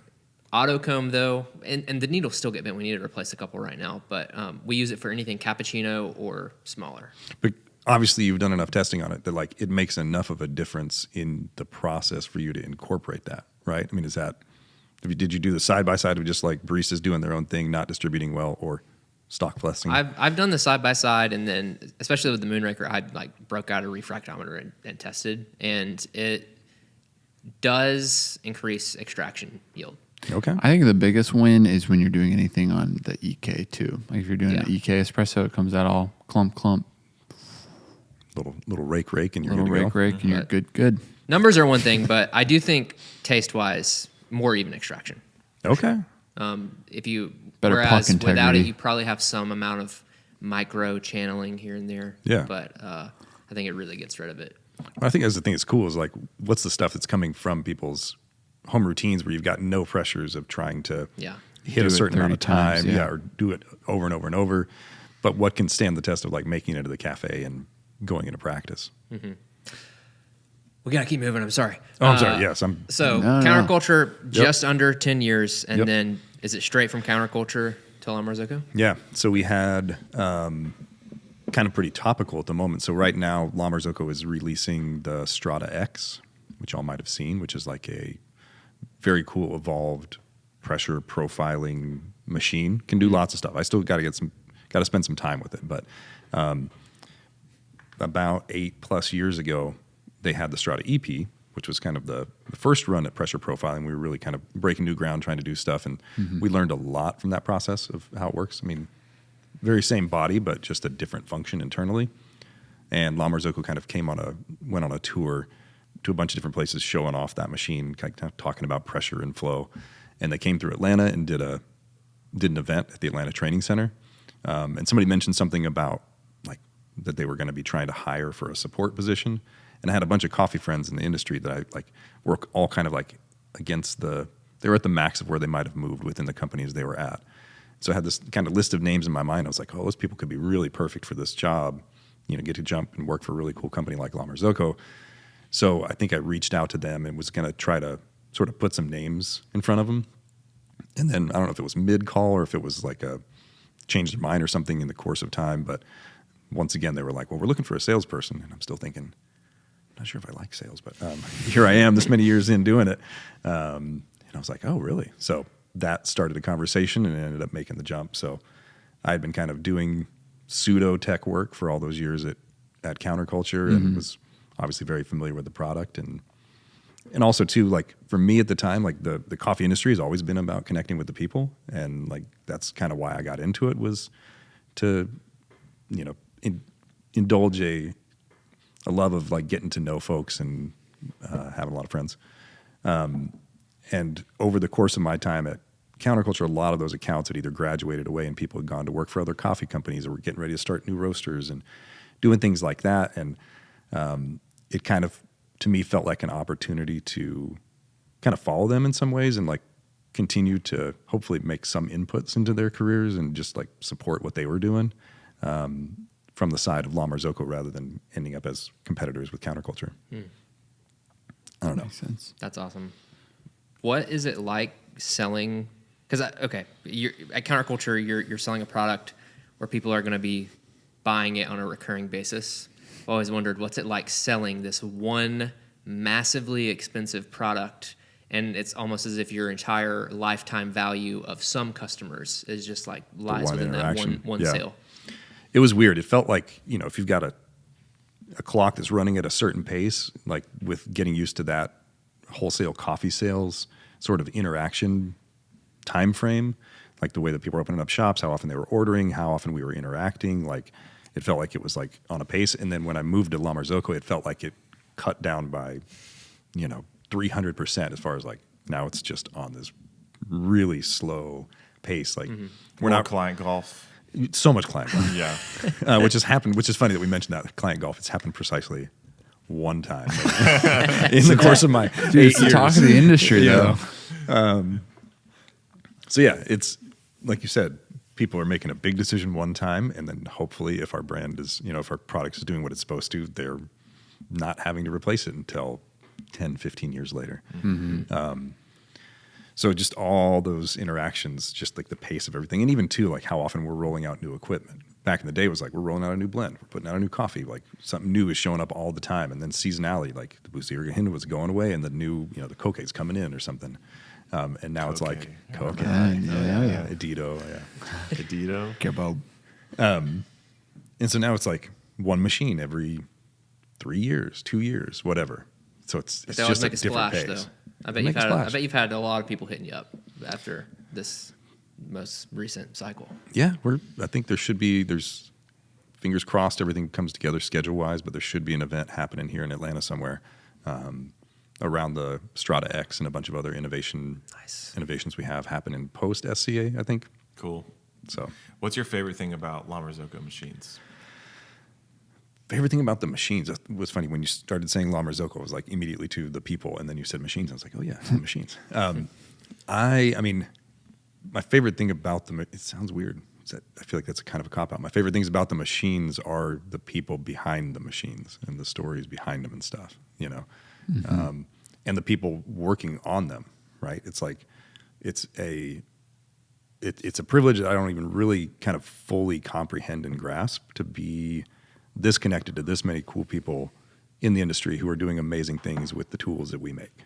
Yeah. You know, on all ends of the spectrum too, whether it's like the most refined person with the, you know, Moonraker and frozen steel balls and stuff like that, to the shops like the drive-throughs that are cranking out some volume, that use it not because of how refined it is, but because of how durable it is. You know, that they're just beat the life out of it until the ears on the portafilters wear away and just about snap off. What? Marzocco portafilters are awesome. I agree. I've never held a better portafilter, and they're pricey. Like, they're more expensive than other ones, but there's a difference for sure. I love them. Like, that was one of the cool switches that I remember. Like, back in the day, my first La Marzocco that I worked on, which was on that church coffee shop that I mentioned way back after World Famous Coffee. Coffee Lodge. Yeah. So after Coffee Lodge was Higher Grounds Coffee. Come on. That was the one. He bought one of those used Starbucks machines for like $2,000 after Starbucks went all super auto, and there was like a bunch of machines that were supposed to be decommissioned but ended up back on eBay for super cheap. Those portafilters back in the day were like a coated brass. So at night, like, pop out the portafilter basket and you're going to clean it out, and it's just like espresso had like locked onto the brass. So you're like scrubbing, trying to get it off. So when we made the switch to stainless steel portafilters, it was like, run under a little water, a little pass with a towel, and all of a sudden it's clean. It's so good. You're good. Yeah, I mean, on the Simonelli machine, that was the thing. Like, you, after a day of service, it's caked on there under the basket. And then if somebody didn't clean it the night before, you can forget about it. Like, that's just your portafilter now. Green scrubby and like the smell of like brass and But the quality of that metal is, it's so resilient to coffee oils, which is such a niche topic. But there was makes me so happy. Speaking of niche, there was a We moment. did a whole episode on that. Gosh, we'd have to dig back to the archives again to look and see. Do you guys know about portaflon? No. I'm just thinking about the Mexican dessert. Yeah, right. That would be way better if it was like portable flan. You Like just have flan like to go. a pocket Yeah, full I'm of listening. flan, like a Go-Gurt tube, but with flan. Dang, we are Hey, making moves drop right it, drop now. it. Don't put this out on the market. No, All right, can I this cut is, that there's part the out? money. yeah, this is our new RTD area. Portaflon. There was a brief moment before we did the stainless steel where there was like Teflon coated portafilters and steam wands. And steam on? Whoa. But And Teflon's got a bad rap now. and once you open up that portafilter, look at that steam wand after X number of uses, and it's not there anymore. It's gone. Yeah. So in the stainless digestive steel. Yeah. My favorite thing about La Marzocco machines is how durable they are. It's the perfect blend of durability and the technology Yeah, and the design. Because I just feel like it's 100 on all of them.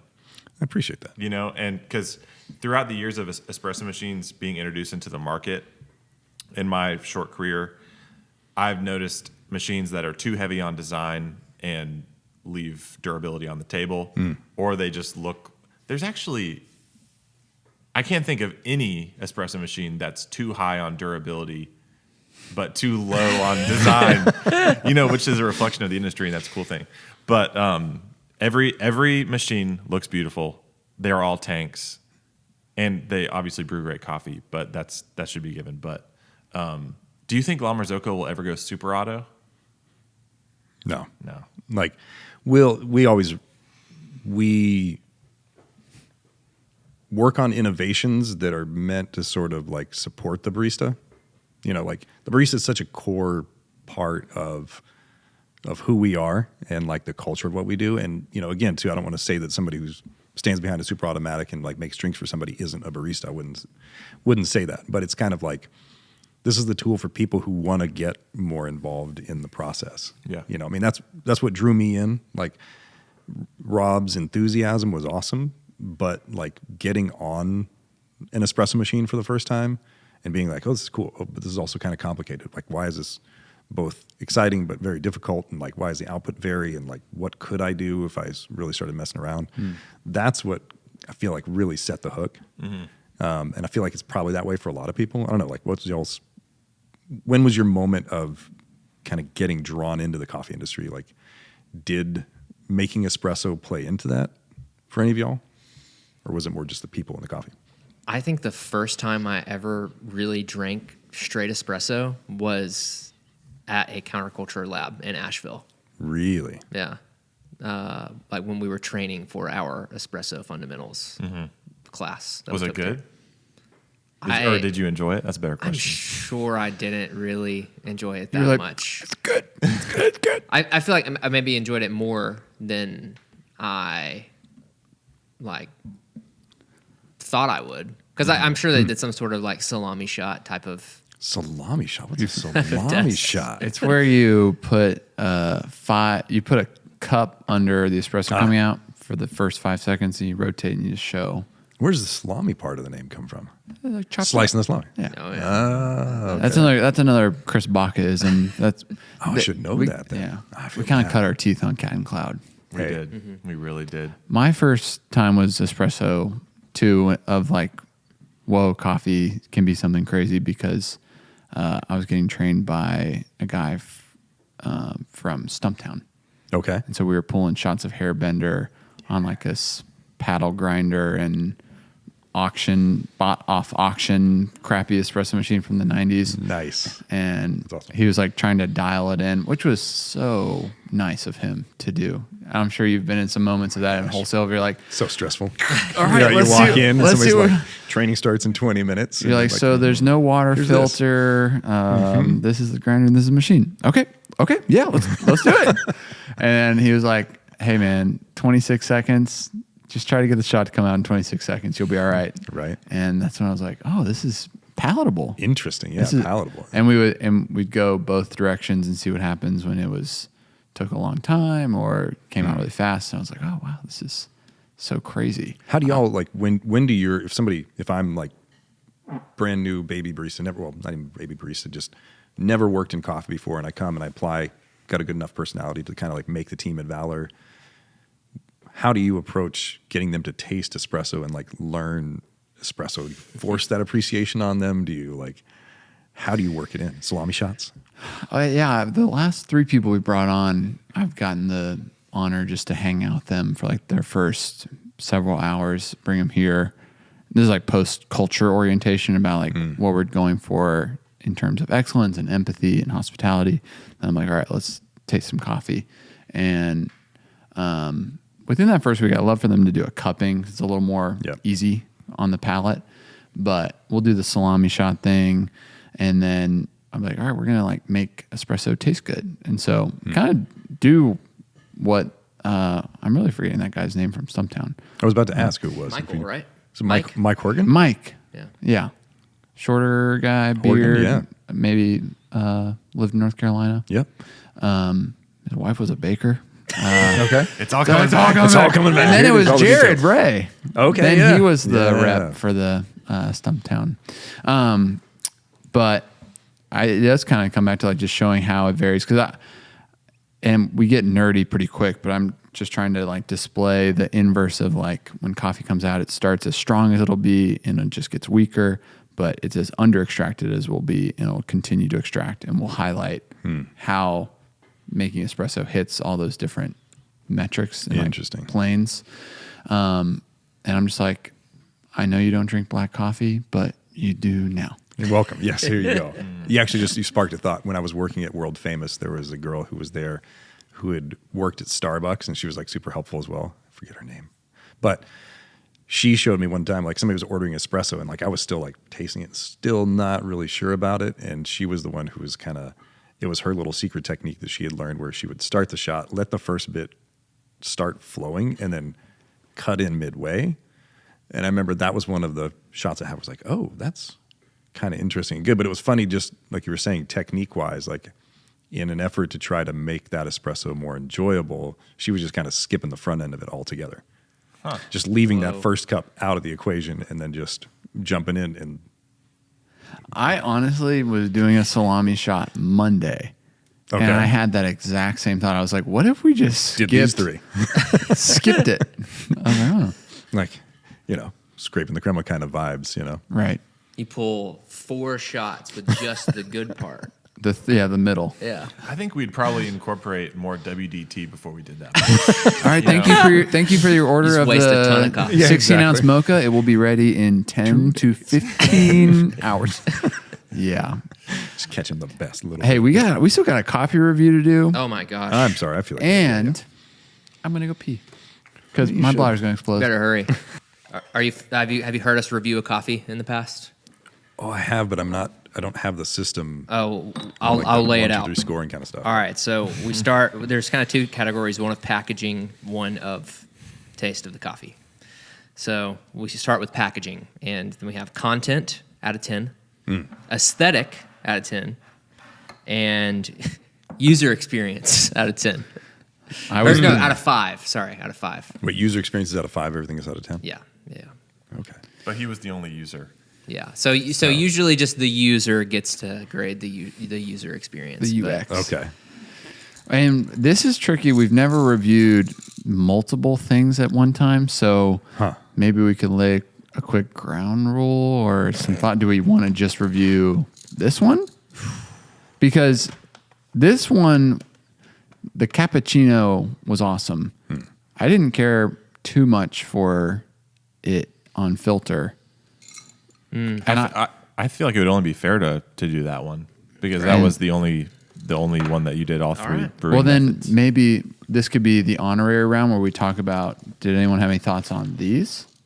And then we'll just cut straight to this. Sure. The Panama geisha I thought was amazing. I thought it really shone. And it was clean and it had some really awesome flavor. I love that it was washed because these were both anaerobic honey. This was washed. Yes. Yeah. Pretty awesome. Obviously, the packaging is amazing. Yeah. UX, I'm like, does it you lose points that I had to go get a screwdriver? I don't know. I was about to ask about that. What's it like getting I was into the thinking about that. can. I was like, well, I guess I'm going to go get a flathead. Maybe other people have paint keys. I was just going to on say, them. if you could do the branded paint key, that'd be pretty Branded paint key. awesome. Right? Take I was note. thinking more like butter knife would work. You know, most people have butter knives. You could hurt That's yourself. a proven fact. Can you use a portafilter basket to open that? Oh, you totally. Totally. You 100%. think? I think so.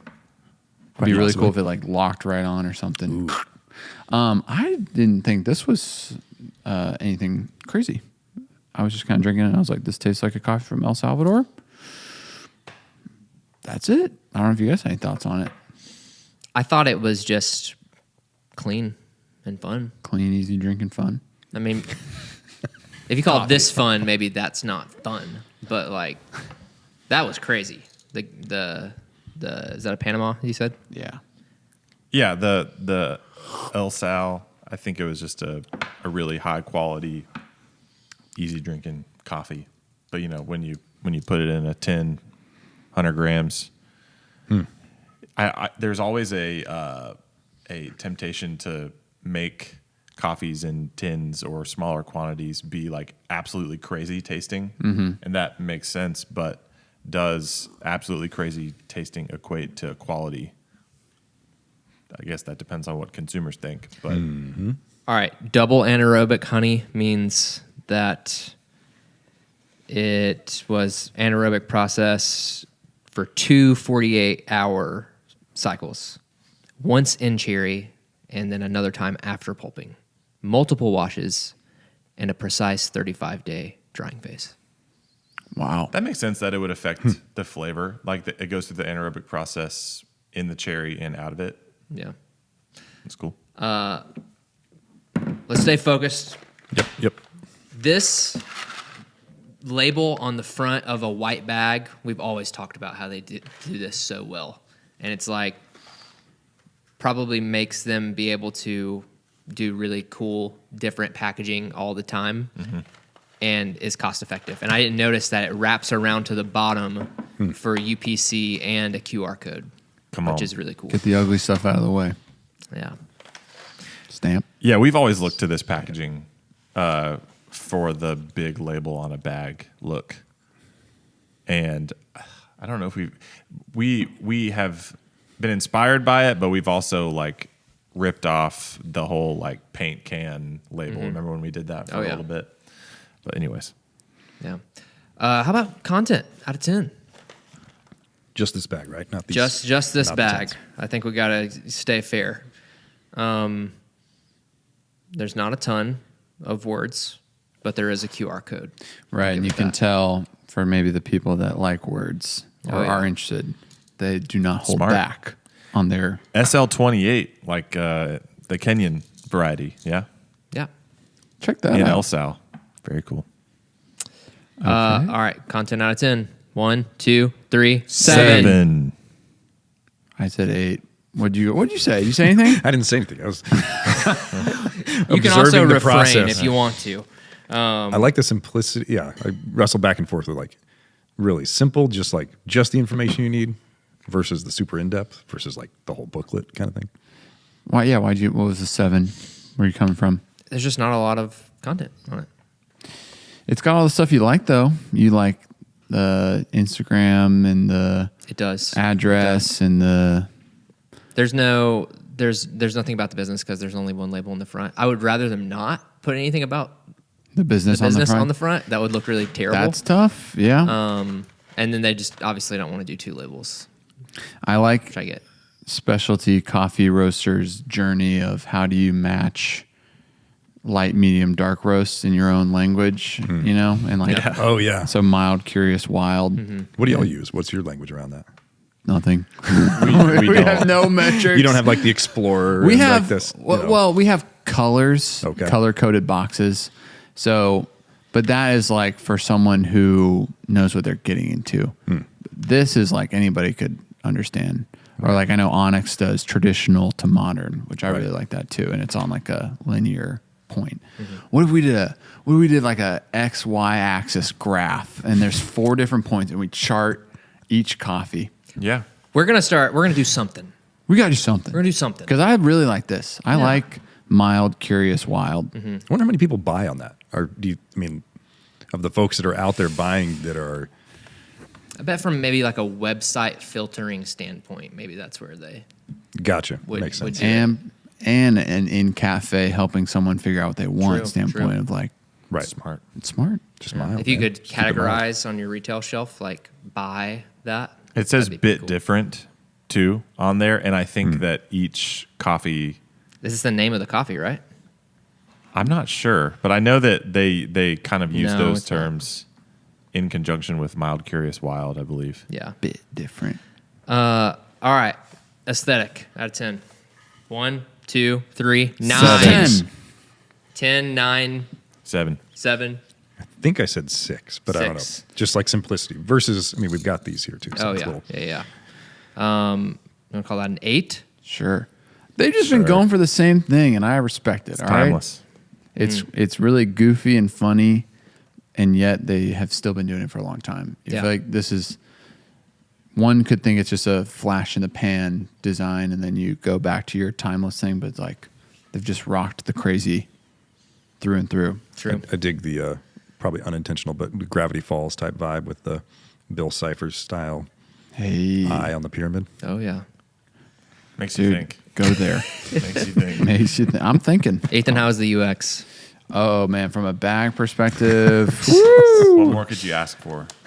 It ripped. It zipped. I was like, came out great. I mean, dude, I guess 4. All right.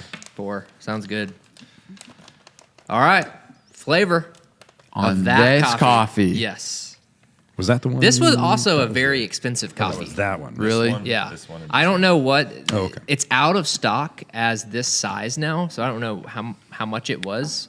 But for a 1 kilo, it was. Oh, there's only. It's really interesting how they do their stock levels. You can only get this in a 1 kilo ground for drip. Everything else is out of stock, and it's $148 for a kilo. I've never even seen $148 before. So that's a lot. I'm like, was this 40. 50 something? Oh, Holy dang. crud. Wow. Yeah. Wow. Pardon my French, but holy crud. I mean, preface, I thought it was pretty good, Yeah. but the cappuccino I thought was awesome. How did y'all brew that one that we tried? So that one was espresso, cappuccino, and the filter that was in this cup. He used the fellow Stag XF. Oh, that's what you're asking. Okay, Gotcha. my bad. Yes. You ever play with that one? No, not yet. Need to. Pretty good. It's good device. It's over there. All right, flavor. 1, 2, 3, 7. 5. I said 7. 7. I think I said 7. 7. What's wrong with you? Yeah, what's going on? I judge it in the context of the price. Well, you're overruled. I'm giving it a 7. I'm just kidding. We were having this discussion recently about the whole like price versus like if you pay a ton for something, does it need to be over the top crazy, like something I've never tasted before, or is it like the refined, very beautiful version of a coffee that you're kind of familiar with? Mm-hmm. I guess what's hard for me in this specific context is I don't like cherish the flavors that are usually inherent to El Salvadorian coffees. It's usually like pretty peppery and like vegetal to me. And I'm like, it's pretty good. That's why it's a 7. 'Cause I bet it's like, it's awesome. But we had we brewed up like a competition anaerobic bourbon one time. And it was like one of the craziest tasting coffees we've ever had. But it's just like, is that what you're going for? I want like 3 sips of I'm this. like, I can't drink any of this right now. I can drink it once. And I'm like, it's good. All right, enjoyability. Enjoyability is more in terms of, would you drink this coffee every day? I'm thinking more specifically about how that cappuccino was in terms of milk, etc. 1, 2, 3, 9. 8, 6, 9, 7. 7. 7? 7. Yeah. I think we said 6, 7, 8, 9. So 7.5. 7.5. Fast math. All right. It was enjoyable. All right. Yeah, Crunch. I could drink a lot of that coffee You ever crunch Yeah, I coffee beans? all the time. That's going way Good, back. man. So we're not crazy. No. Oh, you giving the Quaker? He took the Quaker. Better spit this out. Sorry, didn't mean to Quaker. question your like Quaker your in front crunch of David. choice, but Oh, wow. This tastes like Captain Crunch berries. Yeah, I get that. It's a good crunch. That was a good crunch. That's a 5 out of 5 I get that a crunch 5 crunch. 5. 5. All right. There I'll with you. tally up. Thank you again, folk at Proud Mary. Also, Yeah. I saw your Rivian truck mobile setup. Oh my gosh, that was crazy. Whoa, I And haven't it's- seen that yet. Just do a little scroll on their Instagram. What do they have on their machine wise? What's the gear? I think it was a mini. Okay. I'm pretty sure. But yeah, they have this this drawer that goes in the side of the Rivian, and they set it up on the truck bed, and yeah, it's unbelievable. The most audacious, ridiculous thing I've ever seen, but it's super cool. It's just driving around. I don't know exactly what the arrangement is with the Rivian, but whatever it is, even if it was just on Instagram, Who drives it? it's awesome. Where are they going? Yeah, Yeah. How many catering events are they doing? I don't know. What's the cost involved? This Yeah. was one of my favorite coffees I've ever had. That. Whoa, yeah. I want to retry Kind of that. unfair. We should have just graded this, and it would have been our highest scoring coffee ever, probably. Next to have you ever had Freed Hats? Have you heard of that? No. Smaller company. That's the current top ranker. What on was our- the coffee? It was a geisha, which is funny. It was in a pill geisha? bottle. I think it was a Was it Colombian. in a pill bottle? Like, That's like their branding. It's What? like a big, like think Supplement. fish oil. okay. Yeah, Like not Costco supplement fish oil. bottle. Yeah, not Gotcha. like prescription. I was like, wow, they're just like selling it one drink at a time. $300. Yeah, exactly. Yeah, you don't have to push down to turn. I think it was a Colombian geisha that took the cake. But what was the total? Oh, I'm so sorry. Oh, I'm sorry. 38 and a half. Out of 50. Yeah, That's so good. one of our highest scoring ones. It's Really? up there. Okay. We score in that range a lot. We really do. But it kind of all balances out because it might be like the coffee's not awesome, but like the packaging's crazy or like everything is good or anyways. I want to try more of that one. I was nervous about the start of the podcast and wasn't paying attention to what I was drinking as well. So I Liquid was going want to down. go back to that. I don't want to miss out on that. Oh, yeah.